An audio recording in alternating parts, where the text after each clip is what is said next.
Okay, so that's so good. Good evening. Welcome to a fiendishly evil and haunting episode of Ocast, your island gateway to hell, basically, for tonight. Anyway. See, I'm fitting them all in.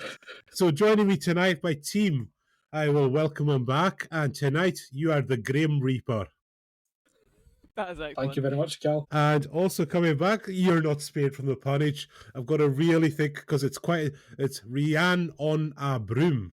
Oh, that's amazing! Do you like that? That might be the best. Yeah, that is excellent. Because I thought about this because I was thinking of those Simpsons Halloween specials, how they always had the spooky nicknames. I thought, well, Graham, that's easy. There's loads. Yeah. What the hell? Gee, Rihanna that on a broom. I'm gonna get that on a t-shirt. I'm gonna get that on a t-shirt, Cal. Yes. That is brilliant. Thank you very much. So, it's our second Halloween show, and our tradition is we choose 3 different types of media from 4. It was book, TV show, movie, and video game. We made our choices off screen, and we're here to talk about. And we've all chosen a movie. So the newest person will go first. So that's Graham then. Your movie of choice for Halloween that you recommend to folk. My movie of choice for Halloween is a movie that absolutely terrified me when I was a child. Bambi. You got me. It is horrific, but that's another We one. laugh. I was gonna say, I was like, but actually, No. complex themes. So to set the scene, roughly 1989, I would have been about 8 years old. And I had already discovered that I quite liked movies that I probably shouldn't like at that age, and all sorts of spooky things. And I saw that for the first time ever, Channel 4 was showing A Nightmare on Elm Street at Oh, nice. 10:30 at night on a Friday night near Halloween. So Yeah. I dutifully went to my bed like the good child that I was, set a little alarm under my pillow, got up and stuck my little portable TV on, and sat, and for the next hour and a half I was totally transfixed but absolutely terrified. Everything about it, for the next 6 months roughly, every single squeak, every creak, every fence creaking outside, I was convinced Freddy was coming for me. Yeah. But the first one in particular is such a good slasher movie. Because the simple things it does to represent Freddy in a nightmare, and it's just so subtle. Like, I know the later ones, they become more entertaining than scary, but that first one is genuinely creepy. Yes, And it's when it uses your own the things that you would normally hear, the usual sounds, the usual fears, and then just like layers it. Like, it's just so sinister. Yeah. And the one that got me was there's a shot early on where he's walking down the street and his arms are stretched. Yes. And that just on its own was just so creepy, and the sparks coming off as he's dragging it. And it's just simple things like that do creep you out in that film. Yeah, No, it's so good in that way. And at the time, it was probably second only to John Carpenter's Halloween, just for that creep factor. Oh, what a soundtrack. Yes. Very much so. Yeah, that's a great choice. Yeah, John Carpenter's very intricate compositions, as we all know. He uses a wide variety of notes in his music, but they work. They work well. But yeah, and also that the ending of it doesn't make much sense, and they tacked on that ending because it was just meant to end. Yes, and then it says because then like the end is like, well, we've got to have sequel beta here. Yeah, the whole thing really. I mean, Freddy.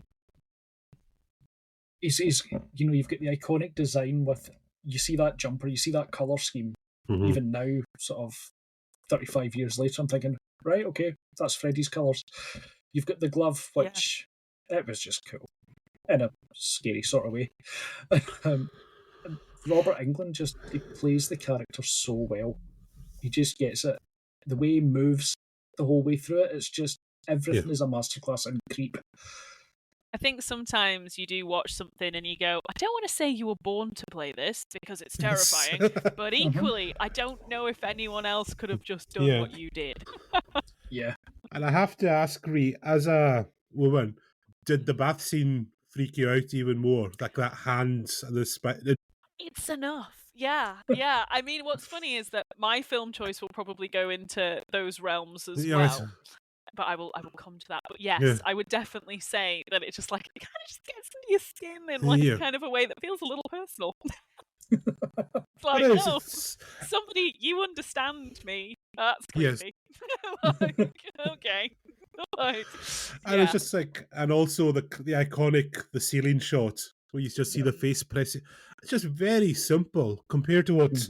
Well, I'm not gonna, and I don't mean it got worse. Nightmare Elm. It's a very creative series. The rest of it, and Robert Englund gets to really stretch his acting muscles, and it's very visually creative. But that original one's just got the creep factor that the others don't. Yeah.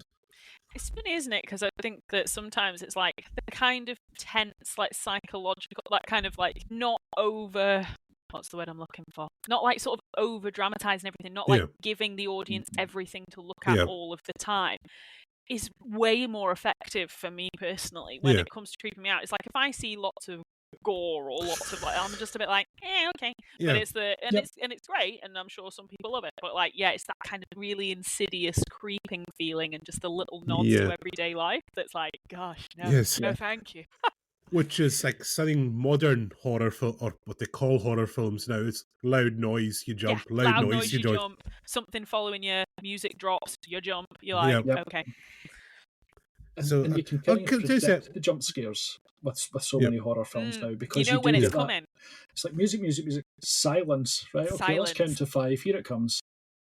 Yeah, no, totally. It's light as a slight. This isn't actually the film we're talking about. I hope that's allowed. Oh yeah, there's tangents are allowed when we're doing our solo shows like this. I don't know if you guys have seen Sinners. Did you guys watch Sinners? Rings a bell. Rings a bell. Came out. Watchlist. Oh no, okay, I actually can't talk about it then, because otherwise I'll ruin a very good bit. But all I'll say is that take I was gonna say is like there's parts in that which I Graham's commitment for all you that can't see, just turn the headphones off. It's okay, I won't give you the spoiler. But it's just like it's one of those where I actually think that film on one or two occasions really caught something to me that I think has been missing from films of this genre for a long time. When you guys have watched it, we should totally do a Sinners one of these, because it was amazing. All right. Okay. But I will leave it there. Because on that, like modern horror films that have scared me, the last one was It Follows. And that was like a bit of a callback to the 80s. You know that it's such a simple, and it plays on teenage fears and anxieties around sex. Okay. And it's basically, you have to lose your virginity or you're stalked by a person that no one else can see. And so in the film, you're with these characters and you end up just looking everywhere in crowd. You're looking, is that person meant to, is that no? Okay. And it becomes very unnerving, the whole film. You're not too sure who, it's like, a simple concept. There's not much gore, but it's just real heart and the sound. It's a very callback to the 80s, that kind of thing. I think I would like that then. I'm going to put that on my watch list. I think in general, I probably lean more towards that more kind of psychological level of horror than the gore. Despite, Nightmare on Elm Street is classically gory. We've got gallons of blood. Spoilers. When Johnny Bed gets everywhere. It's satisfied on many levels these days, watching Johnny Depp get eaten up, what we say. Right, I think, Rhee, you are chomping at the bit with your one. Well, to be honest, kind of similar lines in many ways. I was torn. I was torn between my love, which is The Lost Boys, but I'm going to go for Silence of the Lambs, which is kind of similarly that kind of really... You don't see a lot of it on screen, but the bits that you do see, it's like it makes you think about it the whole time. And what I was saying earlier about, like, as a woman, do you find it particularly uncomfortable to watch or like to see? Yeah.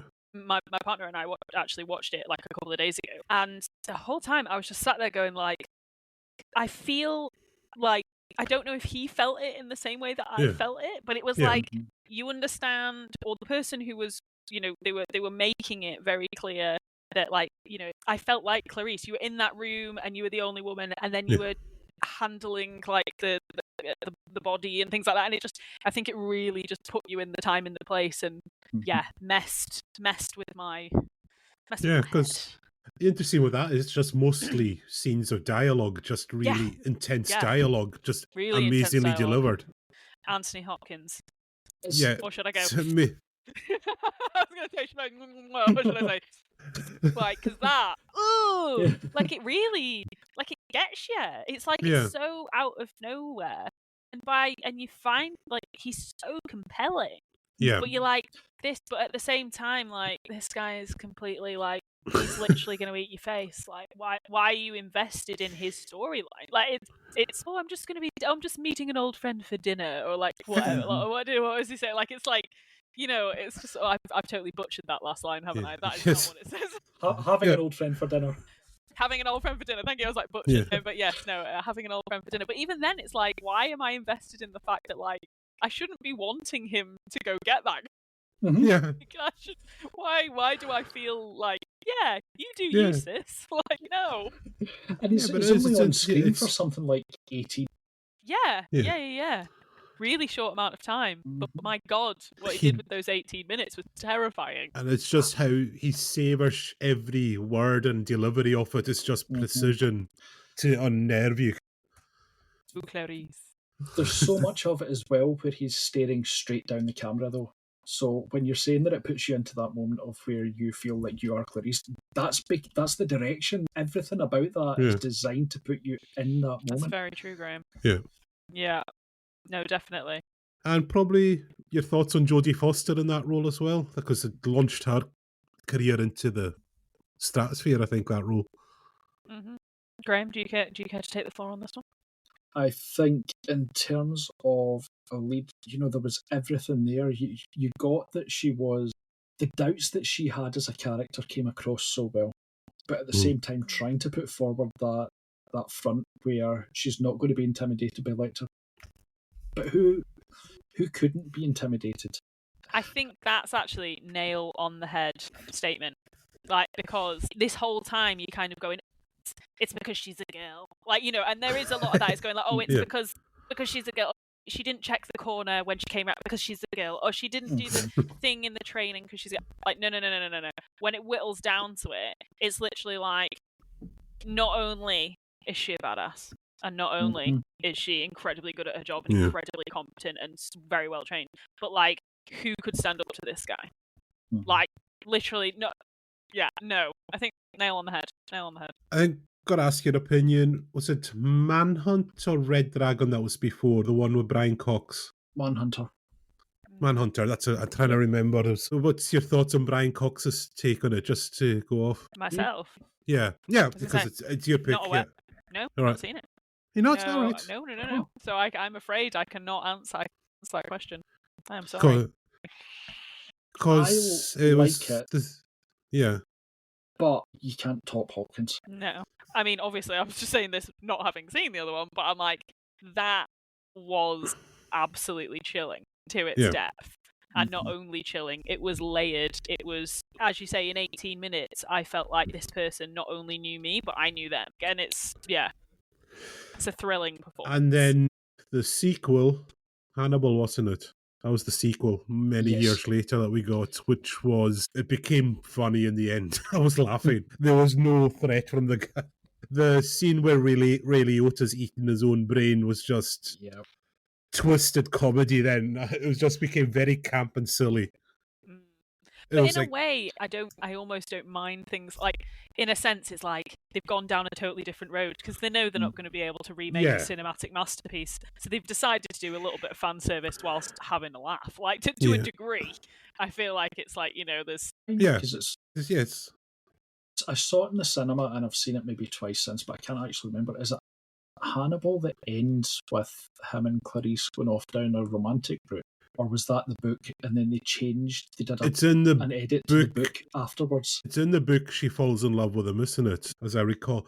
In Hannibal, he kisses her and she doesn't necessarily resist, but they don't get together as such. But in the book she goes off to Florence with him, doesn't she? Yes, they properly fall in love in the books. She properly falls in love with him. And then after the movie came out... learning this for the first time. I'm just I picked this as my film. And I'm going, what? And This then, is like, I should have gone with The Lost Boys. Yeah, but this is the thing, is like, I should have gone with The Lost Boys. I know way more about that. But like, I'm like, I think what? if you've been watching, her jaw's been hitting the floor more and more as we'd be discussing it. it's a look of horror. Yes. Well, that is true horror achieved tonight, gentlemen. True horror achieved. Yeah, because I'm trying to remember, is a Hannibal the one that ends with him on the plane with the kid that's asking what's that, to say, oh, that's something special I made. Yeah, I think it is. Yeah, he's got the wee box, and I think it's still got bits of Ray Liotta's fried brain in it. It's like, really, yeah. I honestly can't say I've seen it since I saw it, which and I think he does give about... a wee bit to the kids. Here, have some of this. Like the kids, oh, what's your meal you got there? Right, when solid. you can still take foods onto planes. Yeah, just a little bit of brain. Don't mind me. Yeah. What did you think of the series? I've not seen this. Was that a TV series? The TV with the one with Mads Mikkelsen in it. Yes. Yeah.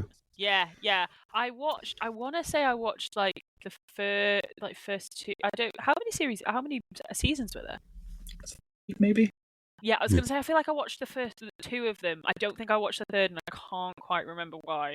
But I must admit, the scene when, I think it might even been in one of the first couple of episodes, where they come in and they find that body like draped over like all the antlers and all that stuff. That made, I was like, okay, that's a bit gross. Mm-hmm. I will say, it takes quite a lot. I think it takes quite a lot for me to go, I didn't want to see that, dude. Like, I was literally like, oh my. Yeah, but to me, that was, I'm not going to lie, the amount of tension between those two. Anyone who claims that was not some very layered gay romance was not watching the same TV show as I. No, I don't think anyone could claim that. Like, I don't think even the actors did.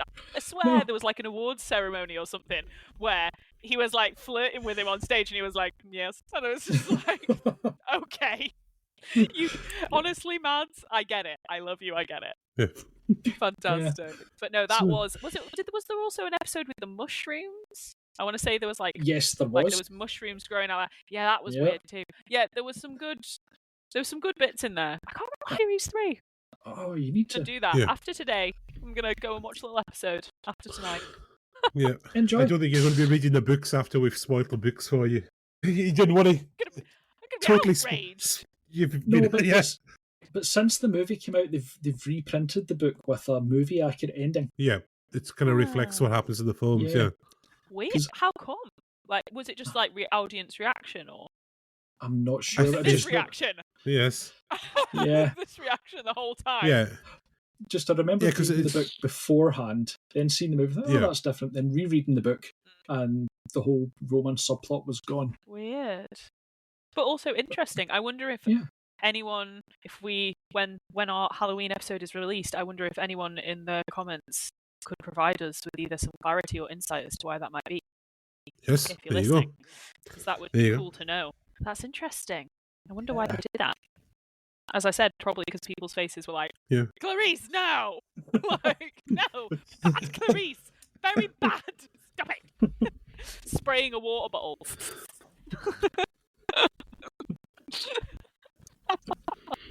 Down the psychiatrist. Yeah, bitch. Okay, I think excellent. So, Cal, what about yourself? It is a beloved film. It's become a cult film, this one. I think you saw the one I mentioned, Graham. I don't think do you see what I wrote in the group chat? No, I didn't. Sorry. So, again, I was a student in Glasgow in 1998, 97, I think this film was in. This is a film nobody actually went to watch. I went to watch the second I saw the trailer. I have to see it, and it was the Odeon on Sauchiehall Street. It's now long gone. Event Horizon. Can't say it's. Some people deride this film, and others shall defend it passionately. Graham, you've seen it. Where do you stand on this one? I will defend it. I will absolutely defend it. It's Can I take a brief blurb? What's happening in this? Because I've never seen it. Well, I have no idea of its existence. Interesting. Are you aware of Warhammer by any chance? Because this is a fan theory that went forward. Warhammer and I have dabbled. Yes, okay. Only a little bit. I've dabbled. Because it's now been speculated this film is a prequel to Warhammer in a weird way. Well, so it's basically set 2064 or something, and there's a prototype spaceship which is designed for faster than light flight. It activates its drive, it disappears. 10 years later, it appears over Neptune, isn't it, Graham? Yes. And Sam Neill, he's the guy who designed the ship. He's going out with a rescue ship to investigate what happened, and then just spooky shit starts happening on the ship. Basically, the ship, they read the ship is actually alive somehow. And then you find out it basically went to a chaos dimension and came back and brought that. There's that chaos spirit. It's kind of, it's never explained, but this is what I took. The chaos spirit is attached to the ship. And then there's one thing, Graham, I don't know, do you think Sam Neill went to that dimension himself originally? I think this is something because it's very well speculated, like when he appears on the rescue ship, like you don't see him being debriefed, he just kind of appears on their ship, and then one day is he trying to guide this crew to take the ship back to the other dimension. Yeah, I think he probably did. So it's a mixture of Alien and Shining Space. I will say an amazing cast: Sam Neill, Lawrence Fishburne, Jason Isaacs, Jolie Richardson. All really, and yes, the only one that stands out is what was his name? J.T. Cooper. Is that the name of the actor? Well, it's a Cooper character anyway. Yeah. I can't remember who played it, but he feels like he was taken in from a Michael Bay film because he's there to say sassy lines all the time, which make no sense in the context. Like it's utter horror. I kind of love and hate the way that we both just understood that. Me not having seen it and Graham having seen it, and we both just went, I see. Yes. When they get to the spaceship, there's accidents happen and they're stuck on the event horizon trying to get off, and they're all starting to hallucinate badly. They're seeing just quite somewhat. The production design on this film is amazing. It is like so visually rich. Strange because of who the director is, that this film is so beloved. Now, is he Paul W.S. Anderson or Paul Anderson? I think it's just Paul Anderson. Is it the Mortal Kombat Kombat guy? Yeah. Resident Evil. He directed all of those wonderful bits of cinema. But this film, like, he'd finished Mortal Kombat and he just wanted to do something serious. And he's a guy, like, I watch interviews and he comes across the loveliest guy you could have a conversation with.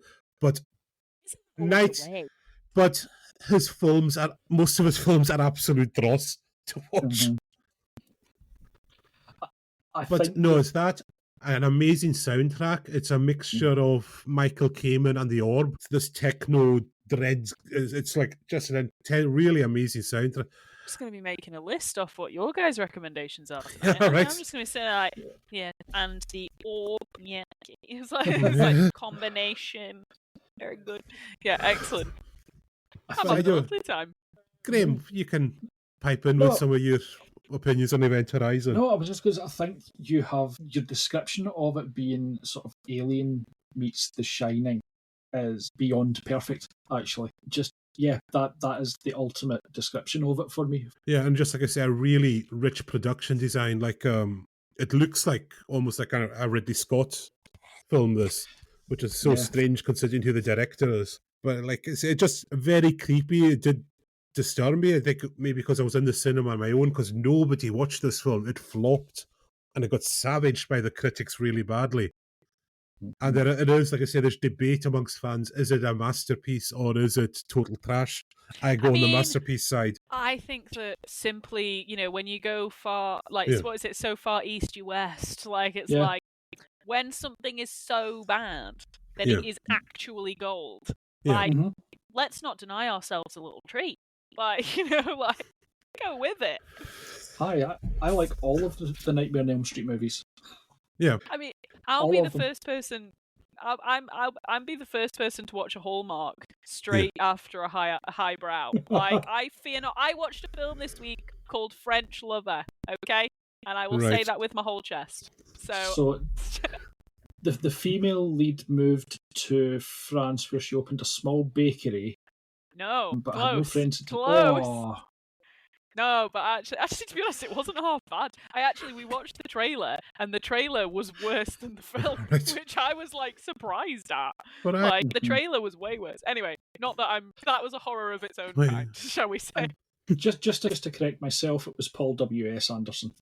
Oh, it is Paul W.S. Anderson. There Really you nice guy. Like when you listen to him, he's a fan of film, and he talks about he did Alien versus Predator as well, which is. And he's like, when I watched the interviews, he was such an appreciation for the original, but he makes films for 14 or 15-year-old boys, basically. That could be a good thing, but they need films too, I guess. Very superficial characters. They're kind of just enjoyable. It's like having a McDonald's, basically, watching a lot of his films. Apart from this, Mortal Kombat as well, which I don't think is as good as people make out, Graham. Where do you hold that one? I wasn't a big fan of it. I love the games. Loads of people seem to love his Mortal Kombat. It just didn't do it for me. There was so much more either way. Either going really, really good or really, really all the way around so bad it's amazing. Yeah. That could have been done with it. And it just kind of landed in the territory for me. Yeah. I feel like these things, to survive, they have to be one or the other. Yeah. Like, you know, it has to be that kind of cult status of, no, yes, or else if it lies in the middle, it lies forgotten. Nobody needs a meh. Nobody. Yeah. Mm-hmm. But yeah, there's that. You've heard the fan theory, Graham, that this is the prequel to the Warhammer series. It basically sets up the events, doesn't it? When they tear open the rift to the Chaos Dimension, and that's what sets all of Warhammer into motion. Yeah, so that's a later fan theory. Well, then it's a must on my list, gents. Yes, I'll get that sorted. Some trivia for you, Graham. You know when they finally decode the ship's log and you see all that stuff happening, they actually hired porn actors to do all of that stuff. Did they? Yes, and there's a cut of this film which is half an hour longer, which is more of the Hell Dimension shenanigans. Okay. But apparently it's in such bad condition they can't ever release it. They found a copy of it in a salt mine in Romania. There you go. Because that's where you keep the cuts of your movie. Yes. Yeah, in a salt mine in Romania. But it wasn't. Not, but also sounds so far fetched that it must be true. Like, yes. And it's been released on 4K as well, so it looks. And I've heard it looks really. They've taken a lot of care. The 4K version, it looks stunning. So I highly recommend this. It's a good one for Halloween when it's late. Just turn the lights off. With a really good sound system, it will give you the chills. Excellent. So consider me sold. Okay, so was it? Oh, did we all choose a TV as another media? I think. Did you choose a podcast, Graham? I chose a podcast. Yeah. Right. Yes. You chose a TV. I chose TV. Yeah, I chose TV. Did we all choose a book? I chose a game. I chose a game. So okay. Book or game. In mind if you want to do that. All right. Honestly, don't mind. We'll tell you what. You guys do your games, and then I'll do my book. That's okay. Graham, you go your game then. Okay, my game, it'll be probably reasonably quick, but Red Dead Redemption Undead Nightmare. Nice one. I will put my hand up here. I've not played a Red Dead game yet. Have you not? I've not played a single one. Okay, really? You really should. If nothing else, play the second one. Okay. It's definitely up there with the kind of top 3 games ever for me.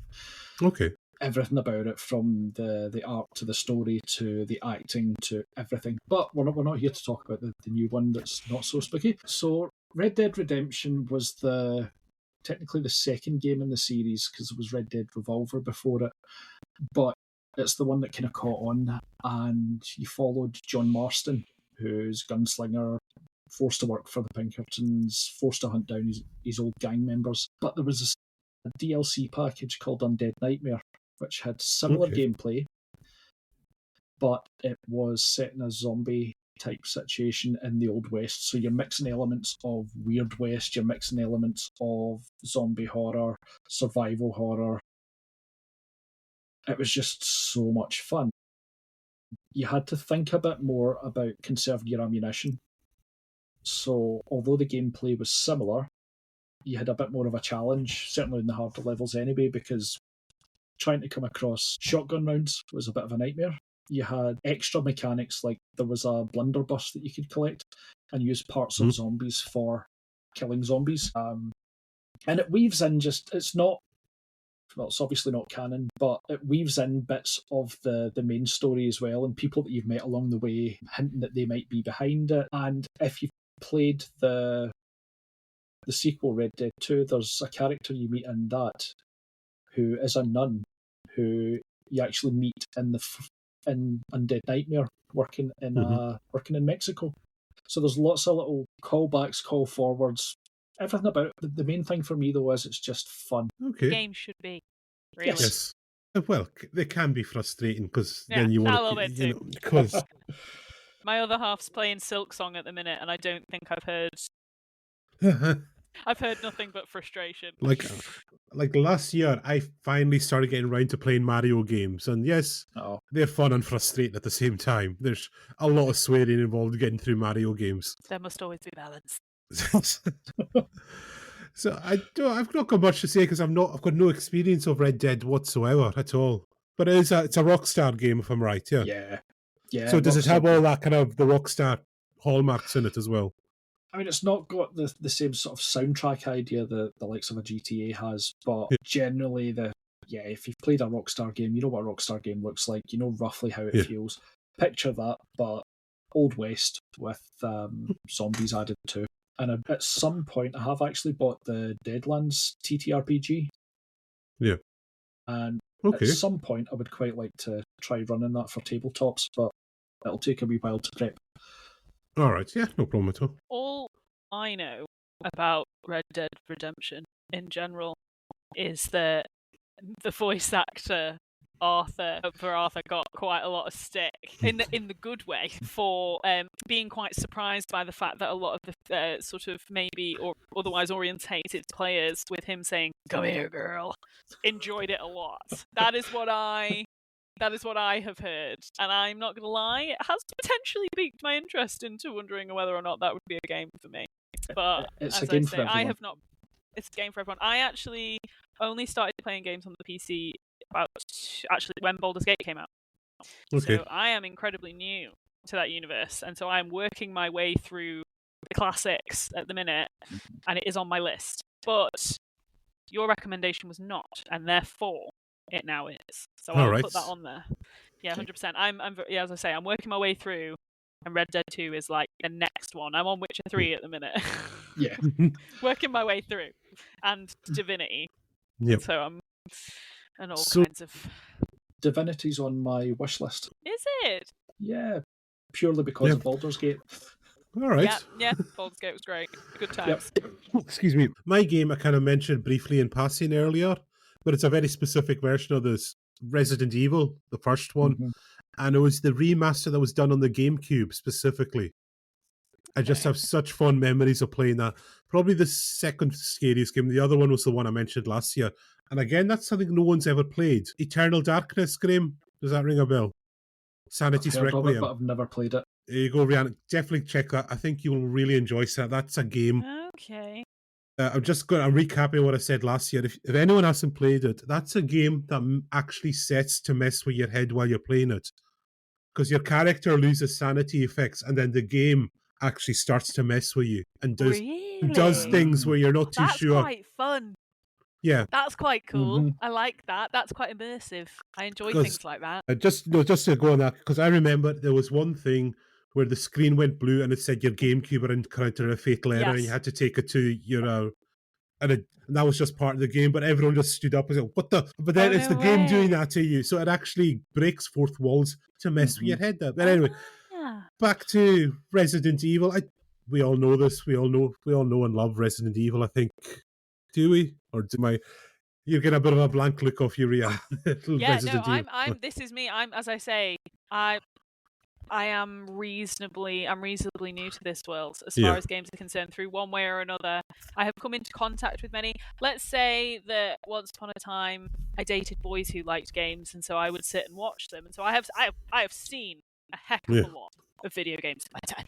but I have not actually played them, so I think I'd feel a bit disingenuous kind of necessarily involving on that, because it's... So, you tell me. Tell us I more. was hearing a sigh from you, Graham. Where are you? Jose? So I have very mixed feelings about Resident Evil because I absolutely love the game. I love the story. The first one. Are we talking the same one here? Yeah. Yeah, talking the same one. Okay. The mansion. I love the story. I love the puzzles in it. But the controls, or as my child constantly argues with me, it's not the controls, it's the camera.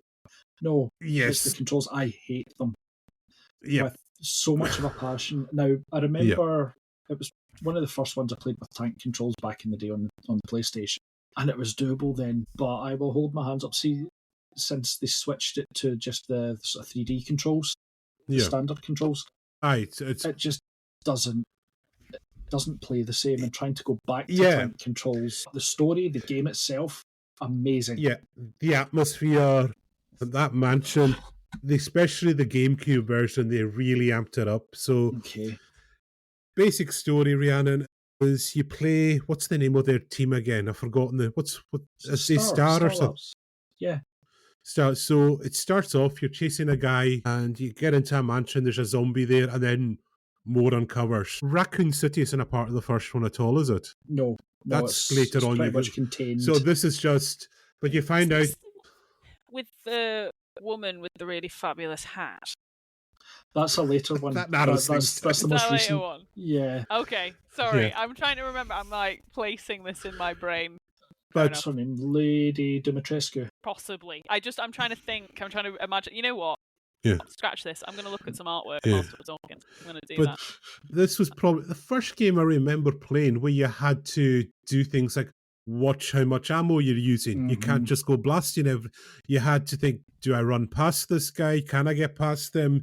Do I run back? Do I search for more ammo? But I need to solve this puzzle. You have to, and it does start to get a bit tense and frustrating. And I know what you mean about the controls and the angles, but for me, that made the tension of this game as well. Not great to play, but very tense to play as well. There's a specific... carry on. I was going to say, there's a specific hallway that I'm thinking of, and you go up the stairs and there's a zombie in this hallway, but as you walk into the hallway, the camera angle switches, so what you were doing to go forward now takes you back. And it sends you over there, Yeah, I've sort of been in and out of this hallway so many times, and it's just frustrating. But I wonder, do you want to ever imagine how many minutes or even hours of your life you've spent doing that? No. It's like, no, I don't. Would that in itself be scary? Well, I must admit, this is great, because I just, as I say, whilst you guys were talking, I just had a quick scoot over the artwork of Resident Evil 1 just to immerse myself for a hot second. And it's like, I think, forgive me if I'm wrong, but like that is giving like pure nostalgia at this point. Yes, like how far we have come. Because I can look at the ones that like the most recent stuff again, just having a quick nosy, and you're like, wowee. Like the growth, but also as somebody who knows nothing about it, even from just the visuals, to see like a continuation and a very much a by the book. It feels like it's very much honouring its roots in that way. Would you guys agree that it's like, do you think it stayed core to the things that you enjoyed about the first one, or didn't enjoy about the first one? Has it improved on that? Oh, it's definitely improved as it went on. I remember the next was the one on the Wii, and the was that 7 or 6 or something, or 4? I think it was 4 that was on the Wii, and I loved that one. I played that one all the way to the end, but it wasn't scary. It was just, it turned out to more of an action game then. Yeah, and they've kind of done this where the fans say, "Oh, it's too action. We want the puzzles. Oh, it's too difficult. Too many puzzles. Where's the action gone?" So they're always swinging back and forth. Capcom with this series. This is a side note, but did any of you guys play Vampire Knight on the PS2 back in the day? Right, so this was one where it was the first time it had like guns that you plugged into the PS2. Okay. And this was mind-blowing for me, who was definitely, 1, not supposed to be playing this. 2, I was absolutely way too young to be playing this, and I was definitely playing it without my parental guidance knowing. But I remembered, just seeing these things, and it was like what you'd get at the arcade. You had these guns. It was in the time when the iToys started coming out, so just before Wii and things like that. But yeah, wow, that was fun. I God bless. So it's giving nostalgia heavy. I'm definitely gonna have to give these a go, guys. But specifically Resident Evil, say get the GameCube version. That GameCube remaster was fun because it expanded, and some of the boss fights are pretty amazing. Because you do fight a shark in this one at some point. Yes, on land you do. Yes, you do. Mm-hmm. I see. There's a giant spider. Dogs, the bloody dogs. Oh, I hate those. You just hear the barking and they just run at you and you've got no chance to react. That first corridor where they jump through the window. Yeah. Oh, that is a proper good jump scare. And it's just classic, like haunted, just creepy mansion, but they do it with those angles. And like you'll be walking around and you just hear them and then you're just like, whoa. And you don't know where it's coming from. Not like Luigi's Mansion with a giant boo, then, no. I'm like, no. Hey, a classic. That's you know what? There you go. That's my scary game that I'm going to put in next. It's the only one. Like, I'm hearing good reviews about Silent Hill Life as well. So I've been watching a cosplayer, and forgive me because I don't know the name off the top of my head, who was making one of the outfits from that, and it's really impressive. Gosh, that looks. I must admit that it's interesting because I think as soon as we started talking about the fact we were doing a Halloween episode, I've definitely been getting recommended more, horror related stuff because I was like, "What is this? This looks cool." Yeah, so I'm definitely in the rabbit hole now, guys. Right, I think that's games covered. There's not much I can say about Resident Evil because I think everyone knows it, apart from me. Well, that's so good. We got the one person on the planet, the one geek who doesn't know Resident Evil in our podcast for tonight. But you know what? What a find. What a find, guys. Yeah. No, but it's different. I think it's, if you're going to play games, it's like Mario and that, you have to play a Resident Evil at some point. Yes. But the first one is tough, and depending which version you get, like the original PlayStation version, like it's like when I went back to play Lara Croft, the original game, it's basically unplayable now. It is it has aged so poorly, a lot of these games. But the remasters of Resident Evil, definitely check them out. Well, this time next year, you can ask me how it was. There you go. And then you can go and watch those cinematic masterpieces. That's the Resident Evil series. Indeed. Stunning. Yes. Fantastic. Yep, you can see Olga Kurylenko's stunning acting in those head in the hands. See, someone who doesn't know has even heard about that. So there you go. So, our last bit of media, where are we going? It's TV I chose. Was it TV you chose?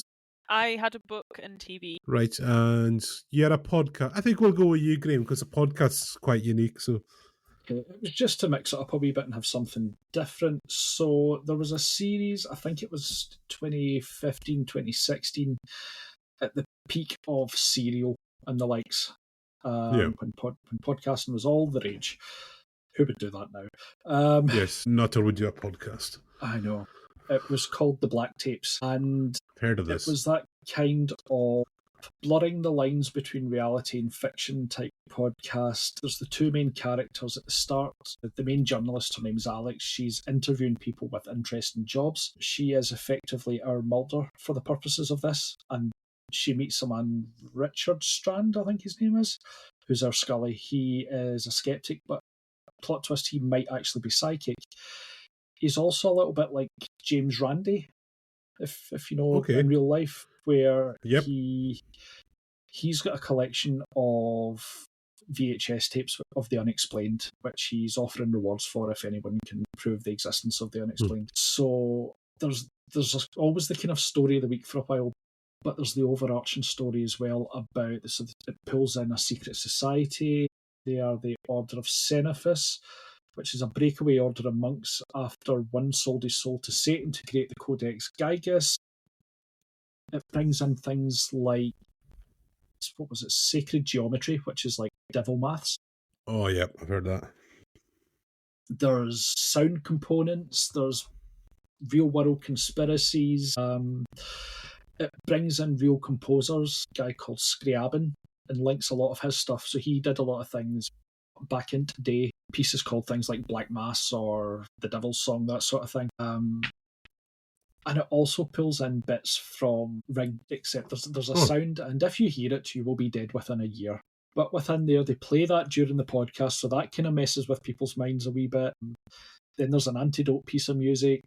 It's all very, very silly. But it does that thing where it just creates just enough of an air of creepiness in amongst some dialogue that can be quite bad. So things like she'll describe, for example, oh, there's a piece of music. A piece of music? Yes, a piece of music. You're like, oh, which amuses me. But in amongst all that, the first 2 seasons did a really good job of creepiness. Then the 3rd season was going okay. They set up what was looking like a really interesting big bad called the Helvetian, and then it just stopped. What was the mid-season finale ended up being the end of the show. So you've got these 2 really good seasons of audio drama telling what's looking like a compelling story, and then effectively the last episode, the 2 main characters have a Hannibal and Clarice book moment where they decide they're going to go off to a hotel and have a little relationship, and that's where it ends. You're like, where's the story? But before that, the rest of it was fun. Yeah. There's lots of bits in the parts about the music about... Do you know about the Devil's Interval? No. So it's... In music theory, there's an interval, Devil's Interval. It's an augmented fourth is the technical name for it. It's a tritone. You will have heard it because you have heard Black Sabbath by Black Sabbath. All right. Yeah. You have heard the very start of The Simpsons.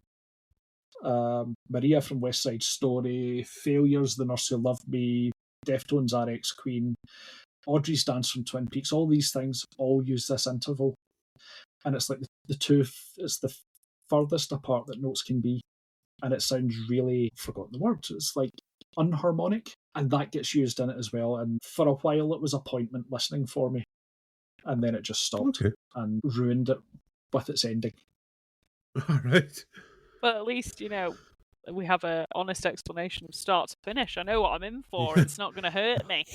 It can't get me, Graham, because I know it's coming. Because I'm going to say, so have you listened to quite a lot of these audio drama podcasts, Graham? Are you quite into them? I was for a while. When I was on permanent nights, the job I was doing meant that I had a lot. It was a solo practitioner job, which meant I had a lot of time to listen to things and to watch things. So, have you listened to a Scottish podcast? Is that the name of it? Yeah, that's the actual name. Sorry, I'm not just saying have you listened to just any Scottish.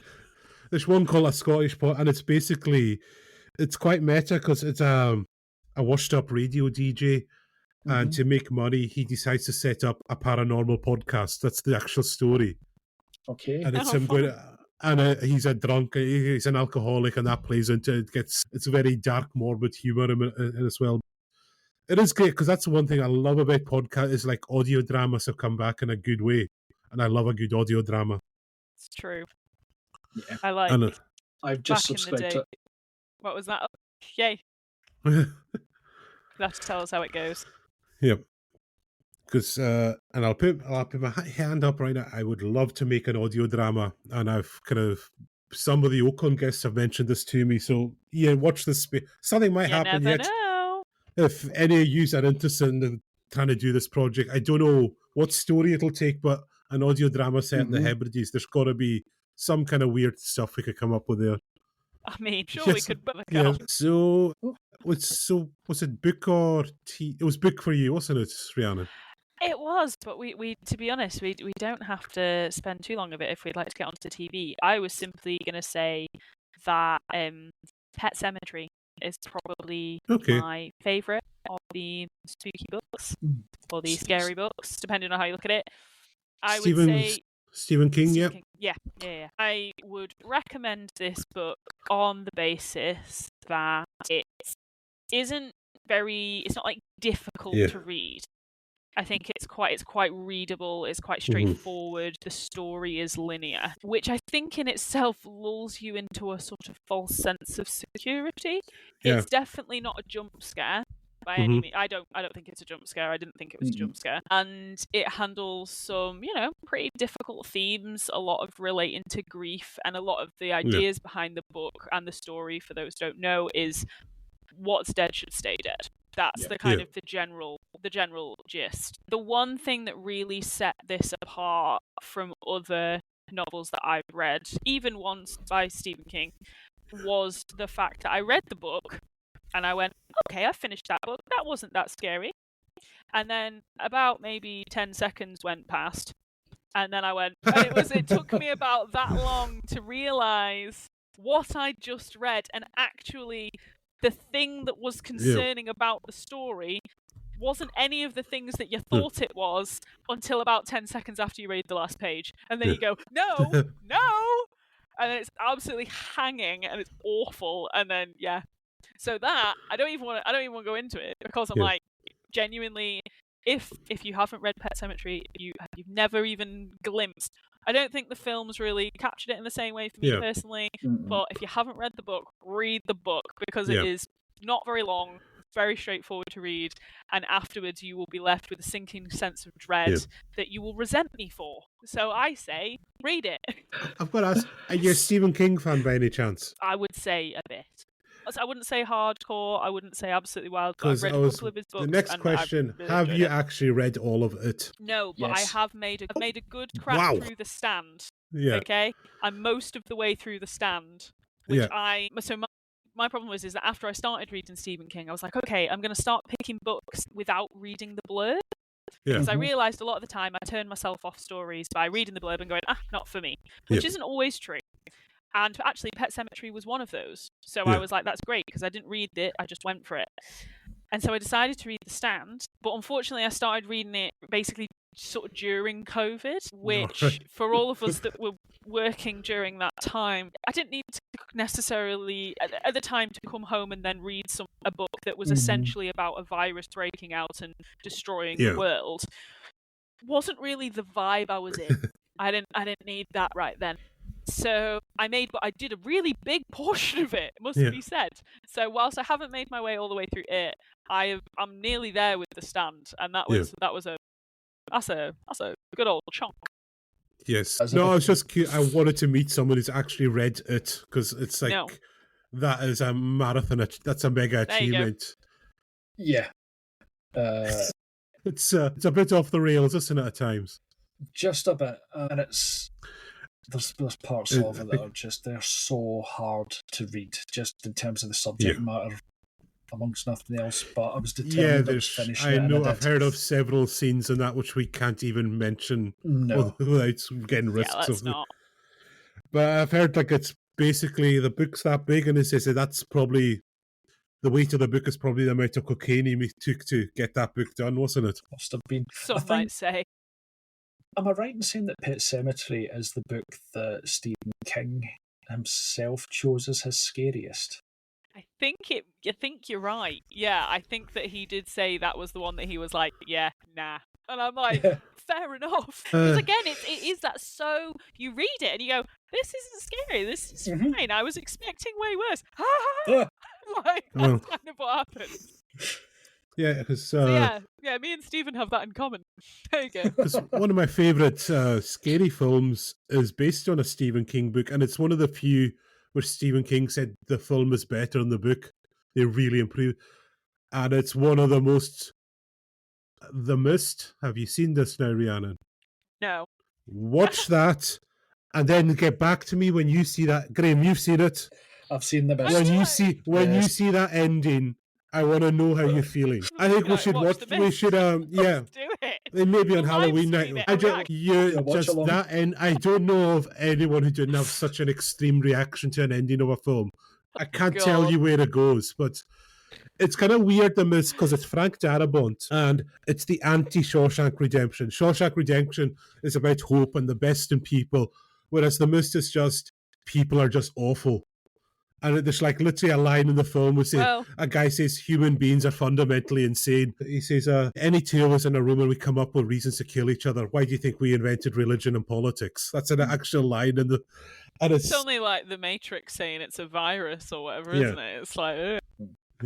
Yeah, but the ending of The Mist is just something else. Everyone I've watched it with for the first time had very strong reactions to that ending. Then I promise you, Cal, if we don't end up all watching it in the same room and you see it live, I'll get my partner to video you watching the ending of that, and you can have it.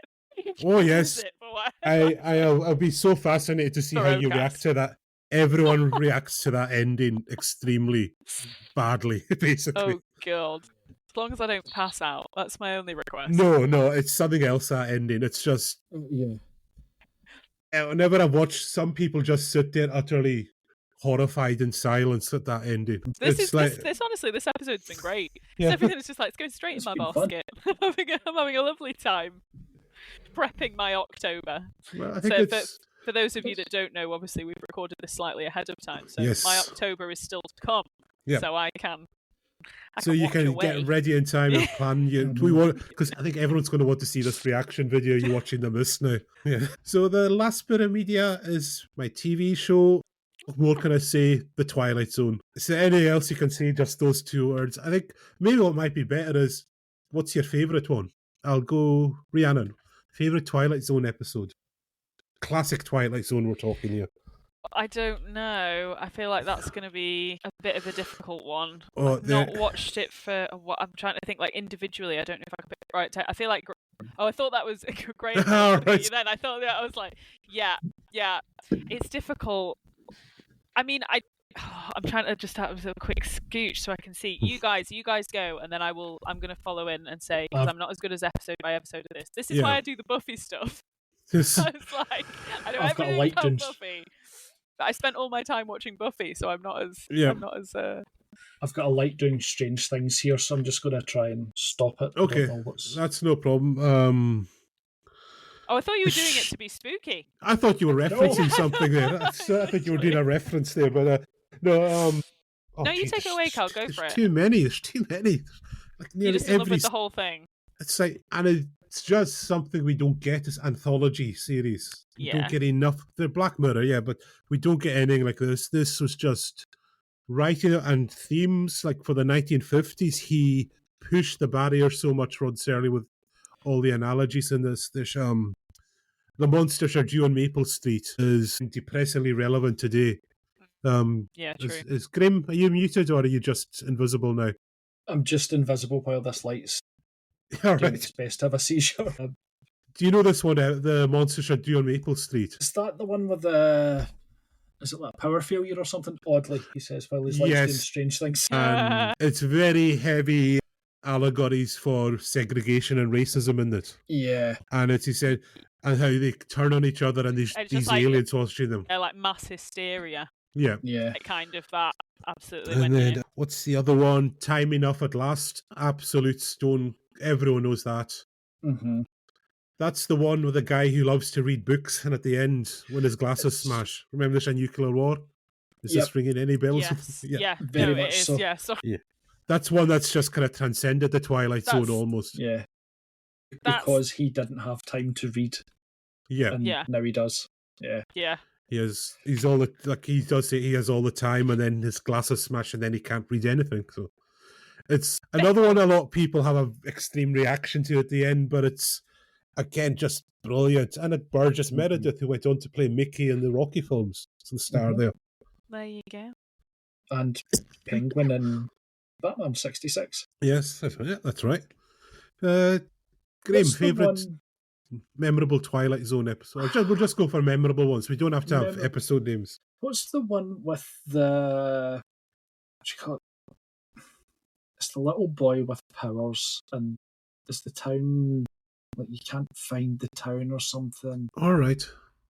Am I right? The Simpsons did this one as well. They did a version of it. Yeah. Yeah. So we'll just say it's set in Springfield. But yeah, that one springs to mind. What was the one where they went back in time? When they were going to changing the assassination of Kennedy, wasn't it? Is that 1163?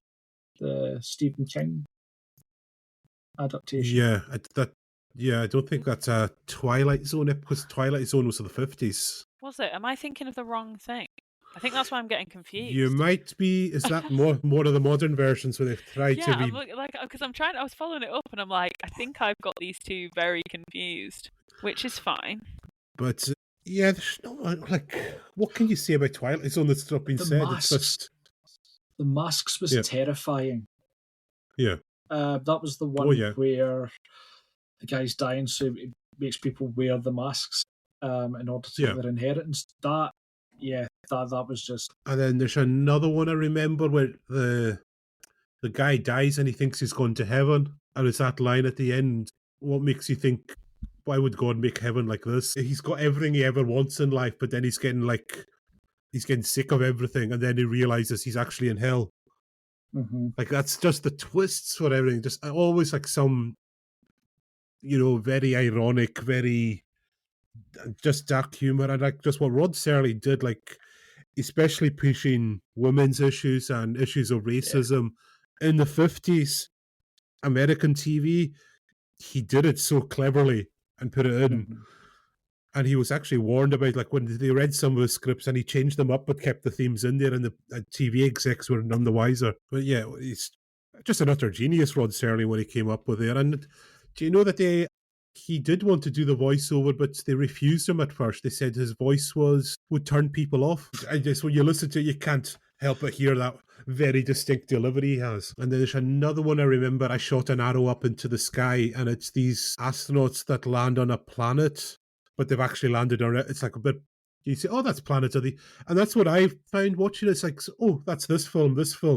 Like, they're nearly all borrowed from the Twilight Zone in some capacity. I think the description you were doing of the episode where the guy dies, I mean, that's spoilers if anyone hasn't seen it, but that's basically the premise of The Good Place. Mm-hmm. Or they think they're in heaven, but in actual fact, no, they're not. I mean, are we in the good place? Oh, definitely not. Definitely not. Good question. No, You're I'm in the so best sorry place. for getting that confused then. I've realised that I think I've got those two things completely messed up in my head, which is my bad. I get what? God, this is a shopping basket for me today. I just get to fill it up with all excellent recommendations, which I can't wait to take. Have you got any Twilight Zone memories then, apart from the one that wasn't a Twilight Zone memory? Well, this is the thing. I feel like I've either... Now, don't get me wrong. I feel like I have watched these at a time in my life when these have bled into possibly the same memory, which is like slightly... Please tell me other people do this, because sometimes, I think that's what's happened, because I'm just having a quick look and I was like, yeah, I think I've got a couple of these conflicted, which is okay. Doing a little bit of Googling right now, I think we owe you an apology, because Profile in Silver is the first segment of the 20th episode of the first season of the 1985 revival of the Twilight Zone television series. All right, so I'm not totally bonkers. A time traveller interferes in the assassination of JFK and must find a way to repair the resultant damage to the timeline. Okay, there we go. See? There is an answer.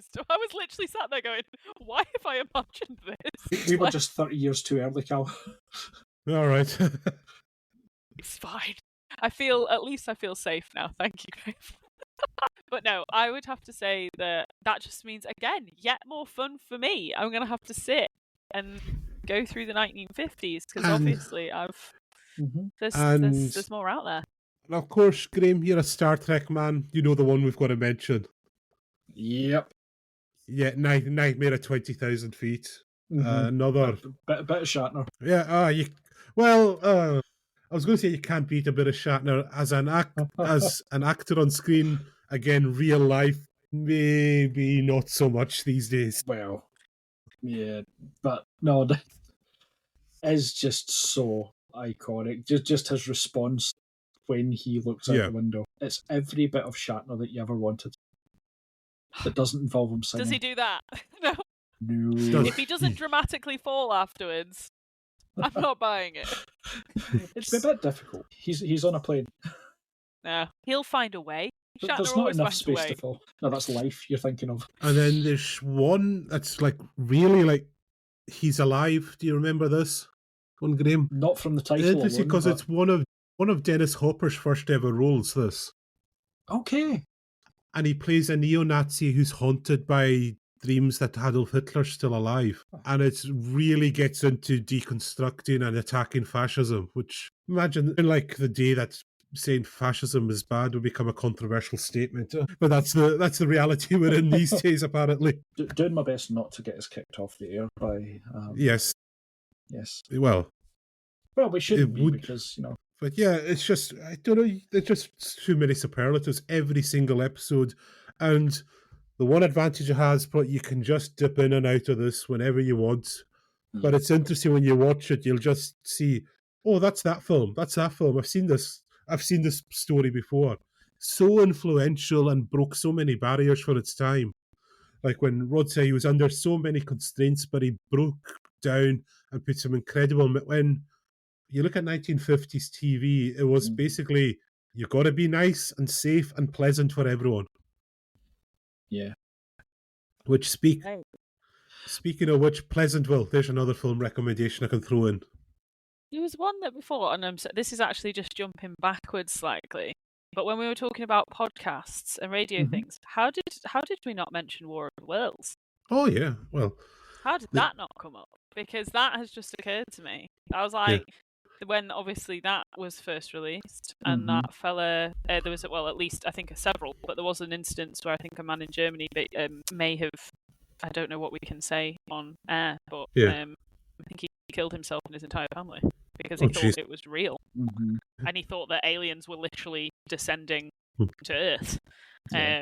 Which, talk about something that is like shakes the very foundation of everyone that was hearing it on a radio show, thinking that it was news at the time when it was happening. Like that, I can't even imagine. You know what I mean? Like that's the kind of impact that these things can have on people. Like they can be so if you want shocking. A good example of that, Graham, you'll remember this Ghostwatch. Pipes. Very infamously Pipes, and I've rewatched it and it still works quite well to this day, obviously.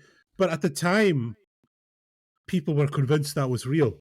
And if you ever wanted to know what Michael Parkinson would sound like possessed by a demon, this is the show for you, Rhiannon. There you go. There you go. I've sold you on that. Yeah. I was going to say, you just know me so well. Yes. It's just at the very end, he becomes possessed by a demon and his voice changes into a demon voice. So another side of Parkinson we didn't see enough of in this. No, but again, I remember watching that thinking, because it was Sarah Green and was in it. Was it Mike Smith? Yes, who's vanished from all existence, apparently. He was everywhere in the early 90s, wasn't he? Yeah. And he just disappeared, and then... What's his name? Craig Charles is in it as well.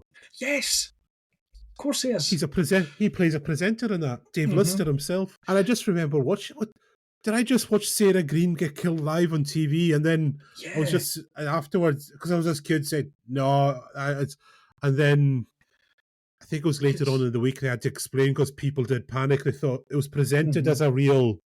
So Rihanna, the premise of Ghostwatch was a haunted house somewhere in England, and as a live broadcast, they were going to do a seance to prove whether this ghost was real or not. But a lot of people fell for this and thought it was real what was happening. And there was this murderer called Pipes, wasn't it? Because as a ghost, he was banging on the heating pipes in the house. It sounded like, the kind of water hammer sound a lot of the times. Yeah. It was like that. So again, circling right back to Nightmare on Elm Street, they're using the mundane to make it scary. It's just like that kind of stuff that then plays on people, isn't it? It's like the things you're always going to hear, but then it stands out to you that little bit more with a bit more emphasis. Yeah. But no, I tell you what, that kind of roughly brings me onto my TV episodes, which I was going to pick Blink from Doctor Who. Yes. This was a throw up. This was a throw up between Supernatural, the Scarecrow episode in season 1, because man, that dude is scary looking. Yep. Dude, it was and you know what? As a standalone episode, sublime. Really enjoyed it. Yep. But I will be going with Blink because I still can't really watch that with both eyes open. And the reason it ties to the mundane is because I distinctly remember watching that episode, and then the statue. So my aunts used to live on Lothian Road in Edinburgh, and one of the statues that is at the end of that episode is on Lothian Road, and it's like across the street, and we were all like, no, like it was awful. But yeah, I have to say, still can't. At the grand age of 28, still can't really watch that with both eyes open. It has scarred me for life. Excellent TV. Yep. They could be anywhere, and they could appear like right now, the second you close your eyes. Terrifying. And was it was this Roger Christian who told us about an episode of Doctor Who? And it was just something they threw at the actors. but it's meant to be this flesh-eating bug. I can't remember. It's on one of the shows. Someone just, I think it was Roger Christian might have mentioned that because he's on about like using simple things to effect. It rings a bell that someone told us about that. I can't remember who. I can't remember. I don't know if I don't. But know. it was that's what Doctor Who did so well. Just make you scared of simple things. Yeah, you know, Daleks learning how to fly. What was that? Like, come on now. The empty child. I think with the empty child. Are you my mummy? Are you my mummy? Like sticking his hand through the letterbox. Oh my god. Yeah, there was. I must admit, there was a real sweet spot. What was it? It was on one of the sort of the Doctor Who, the after shows where they show you how they made everything with the Doctor Who, like a little extra bits. And who was it was saying that they thought that Stephen Moffat basically went home and like planned all of the ways that you could scare children. Like that's what he did in his free time.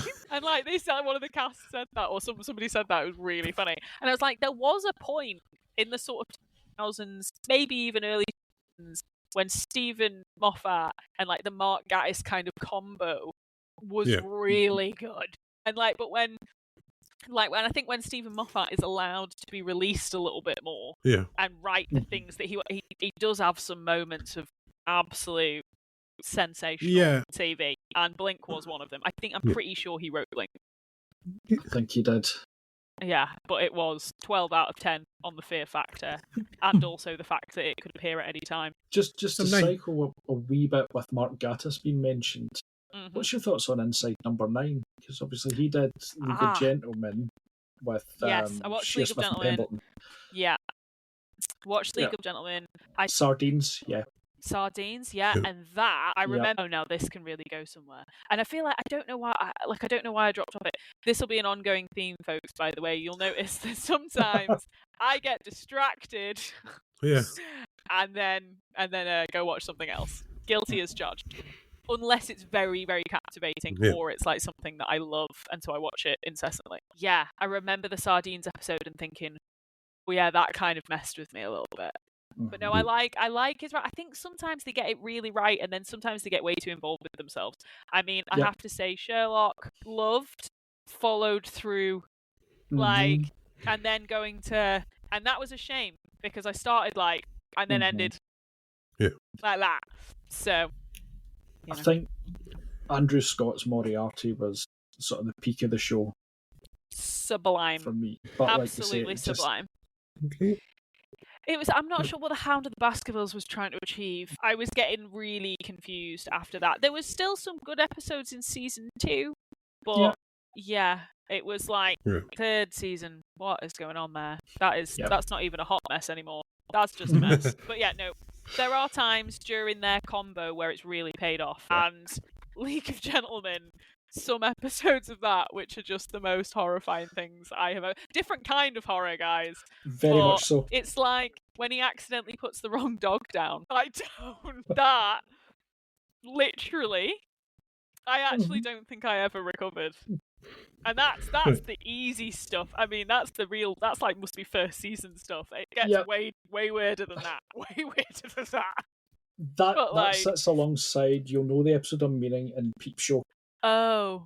With the dog. Oh. Yeah. Yeah, that sits alongside that. We're digressing a lot. I was going to say, maybe this is a different kind of scary though. It's that kind of social scary, the horror of just like, which you know I think can only be achieved by some certain writers at their peak moments, and they really sold that home. It was deeply uncomfortable for us all. Yeah. Yes. Okay, shall we wrap this up? We've run well over. We're aiming for an hour. We're now 1 hour 20. Just having a lovely time. It's just what is it? A local show. A local show for local people. Yes. A local show for local. We don't have no trouble here. Tagline. We'll have no trouble. But have we all covered our? Have we all covered our our bases? I think we've covered it and then some. I think. Amazing. Yeah. Well, I mean, thank you so much. I just want to say, go on. If you want, I will happily talk about Twin Peaks for about the next 3 days. Okay. I see. Absolutely. But an excellent choice. Choice, Graham. Fantastic. Right. But I think that I will say thank you so much for all of these wonderful recommendations. Yep. I hope that I am not. There are other audience members who are the me out there who are who are just soaking all of these recommendations up. Also in the comments, everyone, please comment that you want to see this reaction video, Rhiannon watching The Yes. Oh Mist. yeah, I feel like this is coming now. I think this is happening. It'll be interesting to see what the demand is when this goes out just before Halloween.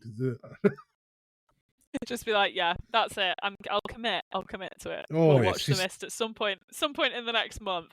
October, spooky season. Yeah, Could that be a feature of the live show for Ocon? How's that? Could I get it done by next week? Oh no, because we won't have posted this by then. Yeah, it's too early.